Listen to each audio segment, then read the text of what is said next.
Sabe, tem histórias na Bíblia que são impressionantes. Uma rebelião, uma liderança colocada à prova e um castigo tão, mas tão terrível que a própria terra se abriu. Hoje a gente vai mergulhar na história de Corá e tentar entender o que o desafio dele a Moisés nos ensina sobre poder, ambição e, claro, sobre fé. É uma imagem forte, né? A terra literalmente abrindo a boca e engolindo pessoas. Esse é o clímax da história, um final chocante. E é exatamente por aqui que a nossa análise vai começar. Porque a grande pergunta é essa: como as coisas chegaram nesse ponto?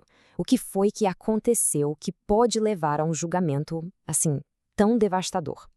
Para entender o fim, a gente precisa voltar para o começo. E tudo começa, como muitas dessas histórias, no deserto. Um cenário, vamos combinar, nada amigável. Tenta imaginar a situação. O povo de Israel tinha acabado de ser liberto da escravidão e agora estava vagando por um lugar completamente hostil. A tensão era altíssima, faltava de tudo.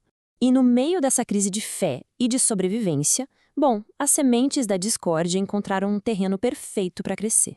Mas claro, uma rebelião desse tamanho não surge do nada, né? Ela precisa de líderes. Então, quem eram as figuras por trás dessa conspiração? Os homens que ousaram desafiar a ordem que tinha sido estabelecida. E o ponto mais importante aqui é que a ameaça não veio de fora. O desafio veio de dentro. A gente está falando de Corá, um levita de uma família respeitada, de Datã e Abirão, que eram líderes de tribo. E como se não bastasse, eles tinham o apoio de 250 outros líderes influentes da comunidade. E essa rebelião, na verdade, foi alimentada por dois tipos bem diferentes de ressentimento. De um lado, tinha a frustração, digamos, espiritual de Corá e dos levitas. Eles achavam pouco serviço que faziam e cobiçavam mais poder sacerdotal. Do outro lado, o descontentamento era político. Datã e Abirão sentiam que a tribo deles, que era descendente do primogênito, tinha perdido seu lugar de direito na liderança. Então, com essas alianças formadas e a insatisfação fervendo, o confronto era só questão de tempo. E não foi nada discreto, não. Foi um desafio direto, público, na frente de toda a comunidade. A acusação deles foi pública e muito, muito bem pensada. Era um argumento que soava poderoso, que apelava para um senso de igualdade e justiça que todo mundo queria ouvir. Mas por trás desse discurso bonito de igualdade fica aquela pergunta incômoda. Era um desejo real por mais santidade para todos, ou era só um disfarce para a ambição? A narrativa sugere que o motivo real era uma sede de poder, um desafio frontal à estrutura que Deus tinha estabelecido. A resposta de Moisés foi simplesmente genial e muito arriscada. Em vez de defender a própria autoridade, ele transferiu a decisão para uma instância superior, para Deus. Ele propôs um teste. Os 250 rebeldes deveriam pegar incensários e oferecer incenso, um ato sagrado que só os sacerdotes podiam fazer. O resultado, literalmente, estaria nas mãos de Deus.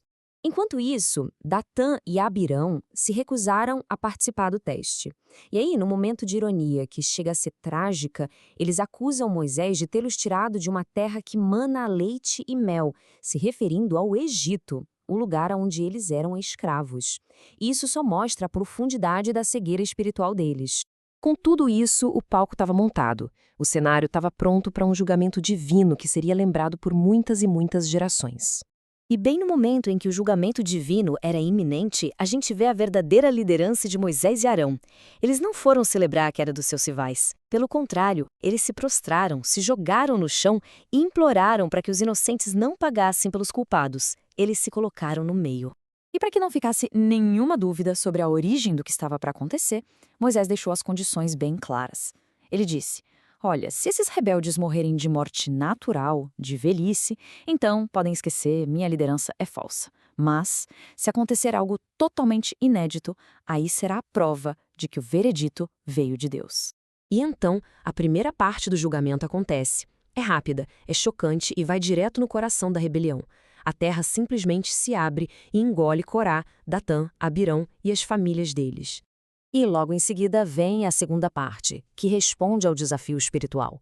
Um fogo vindo do Senhor consome aqueles 250 homens que estavam oferecendo incenso, confirmando ali na hora quem tinha a permissão para aquele serviço.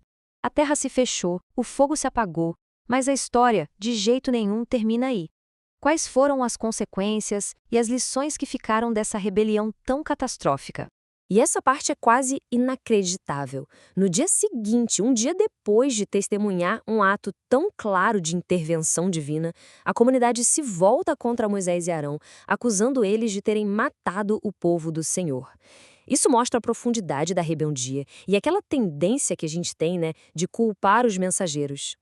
Para garantir que a lição não só se esquecida, um ato simbólico muito poderoso foi ordenado. Os incensários de bronze, aqueles usados na rebelião, foram martelados e usados para revestir o altar. Desse jeito, uma ferramenta de desafio foi transformada num lembrete permanente sobre a santidade e a ordem de Deus.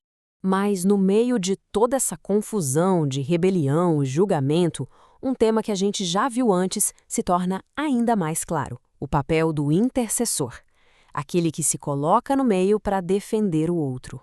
A intercessão de Moisés para salvar o povo não foi só um ato isolado ali naquele momento. Ela aponta para um conceito teológico muito maior que vai se desenvolver depois. Ele age como um mediador, um prenúncio do papel de Cristo como nosso intercessor definitivo, nosso advogado, como está escrito lá em 1 João. No final, a história de Corá ecoa através do tempo como um aviso. É um lembrete sombrio de como a ambição pode se disfarçar de piedade, de religiosidade.